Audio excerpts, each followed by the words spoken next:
ఈరోజు వచ్చేసి మనకి మార్కెట్ మార్నింగ్ చాలా పెద్ద గ్యాప్ డౌన్ తోనే ఓపెన్ అయింది. దానికి కారణం వచ్చేసరికి మనకి బ్రెంట్ క్రూడ్ వచ్చేసి $100 వద్ద ట్రేడ్ అవ్వడం, తర్వాత ఎఫ్ఐఎస్ సెల్లింగ్, నెక్స్ట్ వచ్చేసరికి ఇన్ఫోసిస్ రియల్స్ ఎక్స్పెక్టేషన్స్ రీచ్ కాకపోవడం, ఇలాంటి నెగిటివ్ న్యూస్ తో మార్నింగ్ మనకి ఒక పెద్ద గ్యాప్ డౌన్ తో ఓపెన్ అయింది.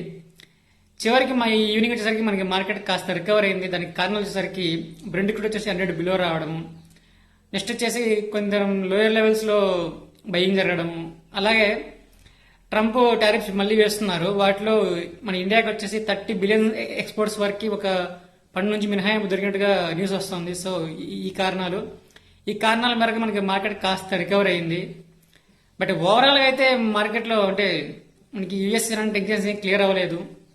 సో అవి పూర్తిగా క్లియర్ అయినంత వరకు మనం మార్కెట్ కాస్త పెరిగినా కూడా అది ఒక పర్ఫెక్ట్ పాజిటివ్ న్యూస్ చూడాల్సిన అవసరం లేదు. యాక్చువల్గా మనకి యూఎస్ ఇరాన్ ఈ మధ్య యుద్ధం కూడా మన ప్రాబ్లం కాదు. క్రూడ్ ఆయిల్, ఈ స్టేట్ ఆఫ్ హార్మోజ్ ద్వారా మనకి క్రూడ్ ఆయిల్ వస్తూ ఉంటే మనకి ఏ ప్రాబ్లం లేదు. మనకి మెయిన్ మనకి ఇంత ఎఫెక్ట్ కావడానికి కారణం చేసి మనం ఏవి క్రూడ్ ఆయిల్ ఇంపోర్ట్ చేసుకుంటాం కాబట్టి ప్రజెంట్ క్రూడ్ ఆయిల్ సరఫరా ఆగిపోవడం మన బిగ్గెస్ట్ ప్రాబ్లం.